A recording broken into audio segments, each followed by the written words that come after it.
Of course, everyone claiming residence in Arthur's Wake knows tales associated with the Wicker House. It seems that every small province plays host to some structure of ill repute, which, as if by supernatural mechanism, draws rumour of ghosts and boogies, wrapping the timber and stone of its foundation in a shroud of darkness and horror. In Arthur's Wake, the Wicker House fills this audacious task. Scant days after arriving in town, while taking the time to familiarise myself with the local watering hole and its residents, I became introduced to the well-known superstitions surrounding the Wicker House. As a man of science, I knew any truths to be found in these outlandish stories were likely embellished to points unrecognisable. Nothing was first-hand. All experiences were from a friend who knew a fellow who may have seen something. It was the professional mind which transforms wild dogs into wolves, that walk like men and interprets astronomical phenomenon as harbingers of certain doom. Still, my curiosity sufficiently piqued, I endeavoured to better inform myself upon the subject through more objective means.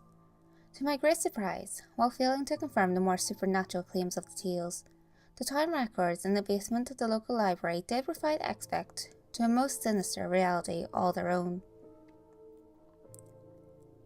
The house was built in 1920 by the millionaire Thomas Wicker, who, in addition to being both a successful oil prospector and fishing magnate, was by all accounts completely insane.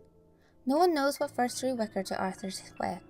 Some speculate this as the first outward sign of his impending madness. What is known was the foundations of the house which would come to assume his name were poured almost immediately upon his arrival. The structure was supremely modest for a man of Wicker's means, rising a mere 2 stories in height and composed of scarcely a dozen rooms, plus cellar and attic for storage.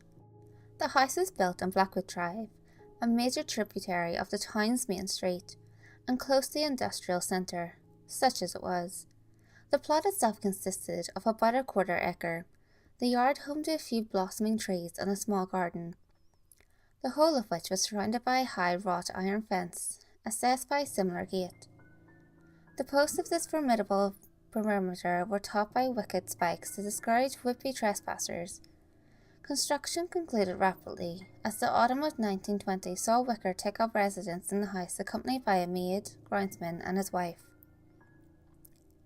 The lady of the house quickly became the subject of gossip among the townsfolk.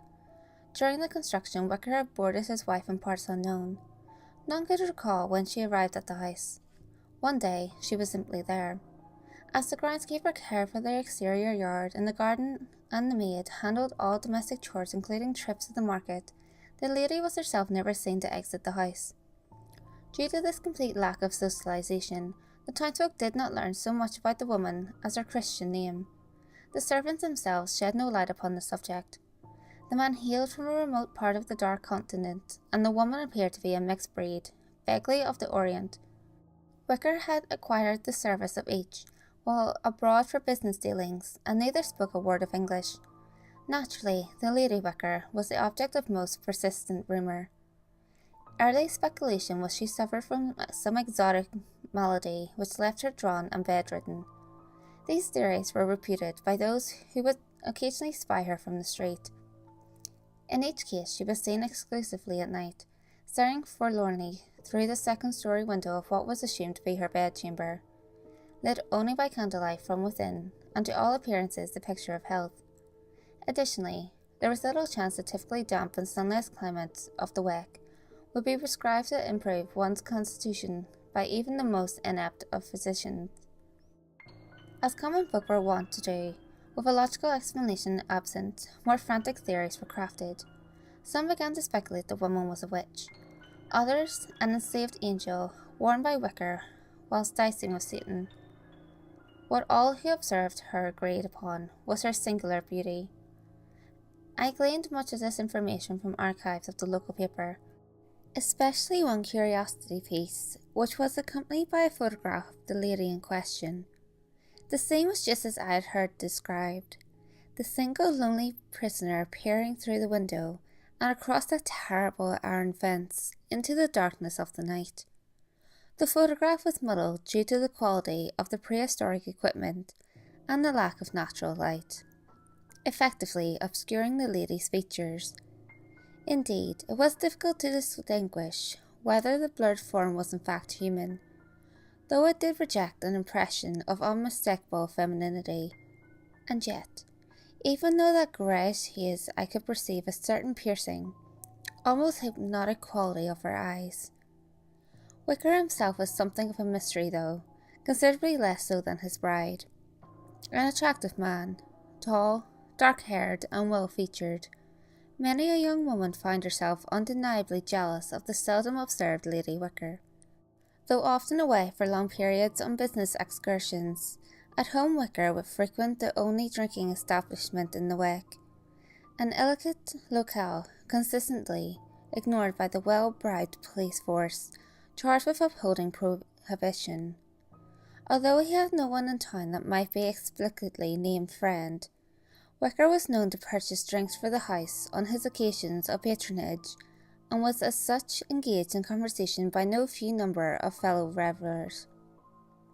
It never took long for Wicker's tongue to be sufficiently loosened, at which time he would recall his latest facile of hangers-on, with fantastic stories of his journeys abroad, forbidden hoodoo rites in the Caribbean, strange tribal sacrifices in the heart of Africa, dead men who walked in Eastern Europe, and countless others, each one stranger and blacker than the last. Though Wicker never spoke of his wife directly, these tales only served to expound upon the rumours of her origins. Things progressed much in this way for some 5 years. Wicker would travel and carouse upon his return. The servants went about their business without comment or complaint. The townsfolk gossiped. The lady remained a shut-in. The horror occurred without warning. The events that took place on the eve of Samhain in the year 1925 have gone down in the history of Arthur's Wick as unembellished fact. Among the town records, I discovered the report of the patrolmen dispatched to respond to the disturbance at the Wicker House. The narrative was itself accompanied by the most gruesome of photographs from the scene in question. I will summarise their contents directly. Thomas Wicker returned from his latest trip abroad on the 31st of October, having stopped briefly at home. He arrived at the aforementioned drinking establishment in a clearly agitated state. The always impeccably dressed Wicker was sloppily garbed, one shirt tail hanging out of his trousers, shoes scuffed beyond repair. It was obvious he had not recently bathed or shaved. His well-groomed hair was mussed, and his eyes were bloodshot and wild.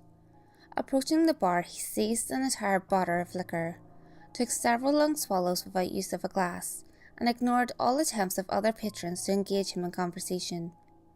Taking a final drink from the bottle, he placed his wallet and the entirety of its contents on the bar, smashed the now almost empty receptacle upon the ground, and exited with the astonished eyes of all present following him. That this entire portion of this episode occurred within a completely illegal establishment is not lost on me, although it apparently was on the investigating patrolmen. As I have said, they were well bribed. That no mortal eye remains which observed what happened next is surely proof of a merciful God. The 2 patrolmen who first came upon the scene were summoned by terrified reports of shrill cries and demonic cackles. Long-term veterans and hard men both they were, nevertheless, ill prepared for what they would soon find at the Wicker House. Armed with a lantern and clubs in hand, the men carefully approached the dwelling, now anomalously quiet. The great iron gate was open anew, and was the oaken door at the top of the steps leading to the interior of the house. Receiving no response to their shouted inquiries, the patrolmen cautiously entered the foyer and proceeded to search the ground floor. They found the first horror in the kitchen. The maid had been tied with thick hemp rope to a large table, limbs spread and secured to each of the 4 legs. She was naked, the butcher knife which had been used to slit her throat permanently sealed in her heart. Glistening blood dripped from the cruel altar, slowly pooling on the floor, while telltale spatters painted the walls like macabre decoration. The patrolmen shared a glance of mutual, unbelieving dread, tightened their grips upon their clubs, and continued to search the premises in complete, terrified silence. Having determined the cellar empty through a brief yet understandably taut examination, they exited the back door to the yard and discovered the groundsman's body. A thick wooden stick had been erected in the centre of the garden and crossed by a perpendicular beam. The man hung naked, suspended from the crossbeam by spikes harshly driven through his wrists and ankles in a grotesque simulacrum of Christ's crucifixion. He had been disemboweled, ropey innards pouring out of his belly, dripping blood and excrement. Horrified, the patrolmen reluctantly agreed that a premature conclusion of their search to summon reinforcements would provide a very dangerous murderer a chance at escape. The men re-entered the house and agonizingly proceeded up the winding stair to the second floor. Systematically they searched each room, uncovering nothing until one remained, the bedchamber of the elusive Lady Wicker. Eyes wide, heart pounding wildly, the lead man slowly eased the latch. Raising their clubs, the men burst through the door and stopped dumbfounded. The room was completely dark and empty, devoid of trappings or furniture of any kind. By the thin beam of their lantern light, the men saw that strange occult symbols had been scrawled on every surface of the room, though those on the far wall had been somehow marred. Of the murderous Thomas Wicker or his mysterious wife there was no sign. A noise from above alerted the men to their quarry's location. Returning to the hall, they spied a trapdoor operated by a string which, when pulled, revealed a ladder leading up into the lightless storage space of the attic. The two patrolmen stared at the entrance, yawning black and wide, as the maw of some infernal creature, beckoning fools to wander to their doom. Unable to decide who would proceed first, the men threw evens. The unlucky loser took the lantern and ascended the ladder. He stopped halfway through the aperture, lantern held high to better diffuse its light, and ready to beat a hasty retreat to the relative safety of the hallway below. The attic was in a state of disorder. Strange souvenirs of Wicker's trips abroad stacked haphazardly throughout. The constable slowly plied his beam about, gradually revealing each disjointed mound of clutter.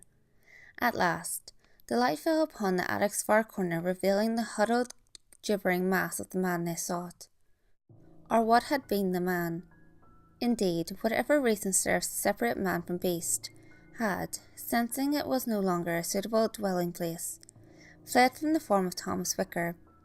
The handsome features were gone, replaced by deeply sunken cheeks and a hideous grin. As the patrolman stared terrified, he could see the creature was covered in blood of his victims left below. Hands about his knees, Wicker slowly rocked, babbling to himself. Joined by his fellow, the constable steadily advanced.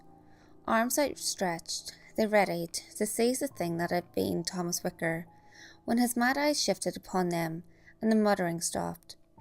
In a moment of seeming clarity he whispered, "She's gone," before emitting a maniacal howl and leaping to his feet.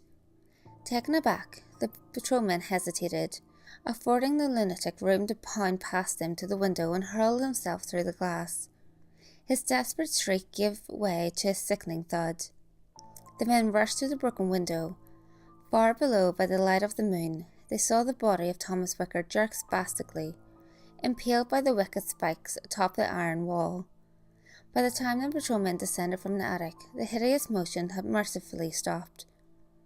The remainder of the report is, compared to the extraordinary events that had thus far taken place, remarkably mundane. Determining that the murderer was indeed dead, and patrolmen called the reinforcements. The house was searched in detail, and much speculation was made regarding the fanatic totems and fetishes populating every nook and cranny. All who set foot on the premises were in unanimous agreement that Thomas Wicker was unequivocally mad. Most confounding of all, there was no sign to what fate befell the mysterious Lady Wicker. Taking the lunatic's final utterance as related by the patrolmen, the investigators deduced that the lady, tired of being regularly abandoned, had fled to parts unknown during Wicker's latest trip abroad. Upon his return, the shock had been enough to push the man into murderous rage. Since virtually nothing was known of the woman, neither whence she came, nor even her proper name, No search was mounted and the case dismissed. It is from this point that the tale departs from the realm of logical reason to instead delve into the twisted byways of urban legend. About a month after the death of Thomas Wicker was when the disappearances began, the investigation of which ultimately led to my arrival in Arthur's Wake. Parents would put their children to bed at night and find them gone the next morning. Exhaustive searches of the wake uncovered nothing. Strangers new to the town were accosted, imprisoned, and in one instance, lynched by a frightened mob. Some questionable evidence was found on the man's body after the fact, and with the suspect too dead to proclaim his innocence, the police happily declared the case closed. That the pattern of disappearances has continued for more than 60 years, which suggests they were mistaken. I have been unable to identify the first to claim seeing a strange light emitted from the long-abandoned window of the Lady Wicker's bedchamber, nor the one who swore he heard the sound of children playing as they hurriedly passed the accursed house. I do know that the tales have spread and grown to the point they are not so easily dismissed. Shortly, I will ascertain any truth to them that may be. I turn off the small audio recorder I have been speaking into and place it in my pocket as I make the turn onto Blackwood Drive. Heaven only knows for whom I make these notes. A lifetime of chasing ghost stories, of hunting down tales of creatures that delight the imagination and offend the sensibilities, has thus far provided me no hard evidence of the existence of some supernatural realm dwelling in the darkened shadows of our world. Indeed, each investigation only further affirms what I have long determined. The human mind is a miraculous thing in its unabashed propensity to deceive itself. And yet, I abide. Perhaps this will be the time our services is at last rewarded with even a bare glimpse of that other place. A place every man knows, yet none have seen, but in their blackest nightmares. A place of monsters.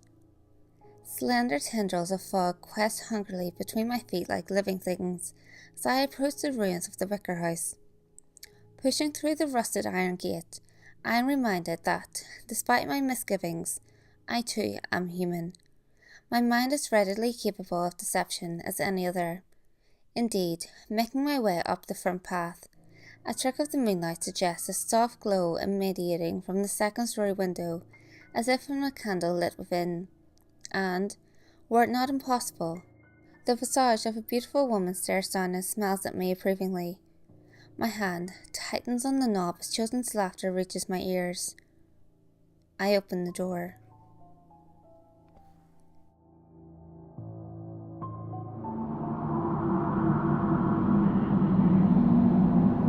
Hey guys, if you enjoyed this video, give it a thumbs up and share it with your friends. You can also leave a comment below. All feedback, good or otherwise, is always appreciated. If you have any creepy stories of your own, or of any topics that you would like me to cover, feel free to send them in via any of my social media. You can find all links to my social media in the description below. Until next time guys, make sure you lock your doors, stay safe, and I'll see you next video.